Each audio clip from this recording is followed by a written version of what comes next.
আমি এটা কাম শেষ কৰিছোঁ।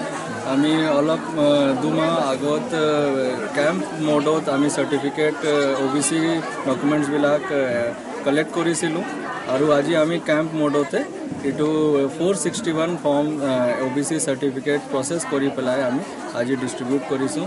ইয়াৰ উদ্দেশ্য হ'ল যে hassle free, middle men free administration, এইটো আমাৰ উদ্দেশ্য হ'ল।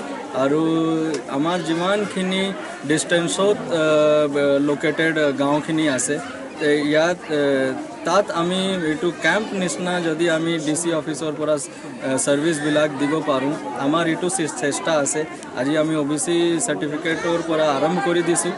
আশা ৰাখিছোঁ যে এনেকুৱা আমি কেম্প মোডত বিভিন্ন ধৰণৰ ছাৰ্ভিচবিলাক আমি আকৌ এবাৰ এইটো এক্সপেণ্ড কৰিম আৰু আমাৰ দুখীয়া অঞ্চলত, আমাৰ দূৰপৰীয়া অঞ্চলত আমি আকৌ এবাৰ ব্ৰিজ নিচিনা বা প্ৰশাসন আপকে দ্বাৰ নিচিনা আমি এইটো এটা এটমস্ফিয়াৰ ক্ৰিয়েট কৰিব বিচাৰিছোঁ। আজি আমি ইয়াত কেম্পত আমি প্ৰায় 20 জন মানুহক দিছোঁ আৰু আমাৰ প্ৰচেছ কৰি পেলাই 461 ৰেডি আছে এইটো দেওচেৰী অঞ্চলত।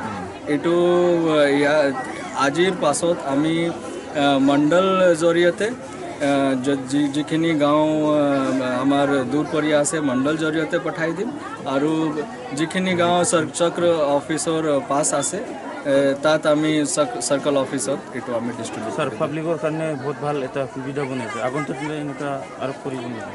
আৰু এনেকুৱা আমি অকল OBC চাৰ্টিফিকেটত লিমিট নকৰিম। আমাৰ DC অফিচৰ পৰা যিমানখিনি ছাৰ্ভিচ আমি কেম্প মোডত কৰিব পাৰোঁ সেইটো আমি এক্সপেণ্ড কৰিম।